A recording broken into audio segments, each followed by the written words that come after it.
Hello everybody, how you guys doing? Welcome back to another video. Today we're going to be doing an Exodia showcase of Rukia in her evolved form. If you want to be able to get her, you're going to need to go to the Rukia gacha, which is right here, and you're going to need to spend gems for a 0.1% chance of being able to pull Rukia. Now if you want to evolve Rukia, what you're going to need, you'll need 25 green, 25 purple, 25 blue, 25 red, and 25 rainbow runestones once you acquire it, and that's how you can evolve her. The stats I have on my Rukia is a secret in attack, a mythical in SPA, and a mythical in range. And with all that out of the way, let's get into the infinity. Alright, our first placement of Rukia is going to cost 10k, so make sure you have money. Her first attack is doing 50.3k with an SPA of 5.7 and a range of 38.9, and she's dealing a single target AoE. Upgrade 1, 75.5k attack, SPA of 5.7 and a range of 44.7. Upgrade 2 now is an attack of 107,000 with an SPA of 5.6 and a range of 46.7. Upgrade 3 is an attack of 125.8k as well as an SPA of 5.6 and a range of 48.6.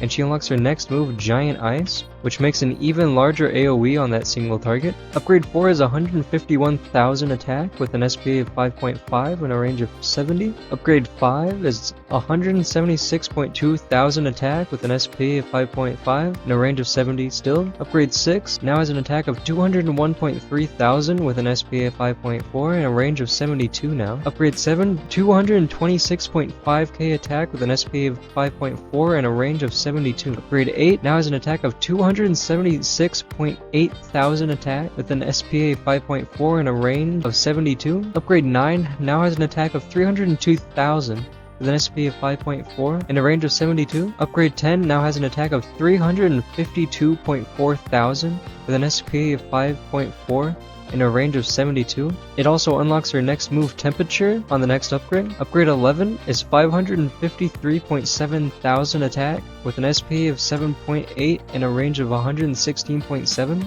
Her passives are Bankai, which makes her not affected by any kind of status debuff or anything, and she gains 2% damage stack per kill, which has a limit of 300%. Now what this is every time she kills an enemy, this little bar up here on the top left will fill up by 2%, and that maxes out at 300, which also affects her raw ability. Her next passive is Ice Manipulation, which freezes enemies for 2 seconds. Then, when you get a high enough level, you unlock Ice Manipulation 0. Increases freeze duration by 1 second, so you're not dealing 3 freeze, so you're stunning them for 3 seconds. And then final Ice Manipulation increases freeze duration by 4 seconds, which I think this stacks, so you now have a duration of 7 seconds, and you deal 50% more damage to bosses. I'll come back when she has 300% on her ability, and I can use it. Okay, we now have 300% on her Bankai ability. You need to kill 150 people to be able to get 300%. Let's see how much damage it does now. With visual effects on. 2.2 million attack with an SPA of 2.3. She's now attacking extremely quickly while dealing lots of damage. She can only attack maybe 3 to 2 times in this phase. It also doesn't increase her range at all. And now that that's over, we're going to place down our idle buff. There we go. Her new attack is now 830.5 thousand with an SPA of 7 and a range of 128.4, which is in a range of 128.4, which has made her cover a large portion of this map. And now I'll be back with you guys when I have another 300% after killing another 150 enemies. Okay, I know it's a little bit early and she doesn't have her maxed out Bankai ability yet, but just look how good she is at crowd control. These enemies can't even move. Her stunning ability lasts for 7 seconds, and she attacks every 7 seconds with the idle buff. They can barely even move. They can only move a couple steps before they get frozen. She's just so strong when she's max upgraded.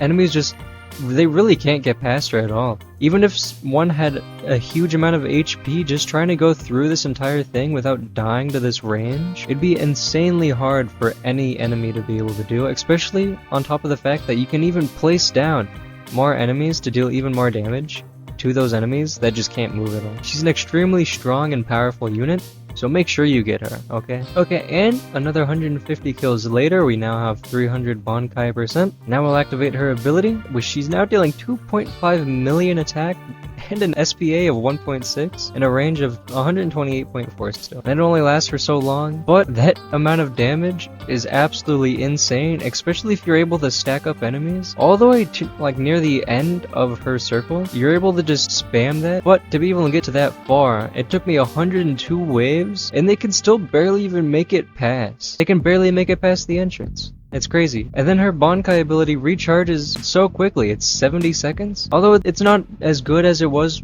if you don't have 300%. If you want to charge it all the way up to 300%, it takes about 50 waves. So it's not really viable in anything else besides Infinity. It's still a really cool ability and does a lot of damage though. And that's about all I have to say. Thank you guys for watching. Goodbye. And have a beautiful night.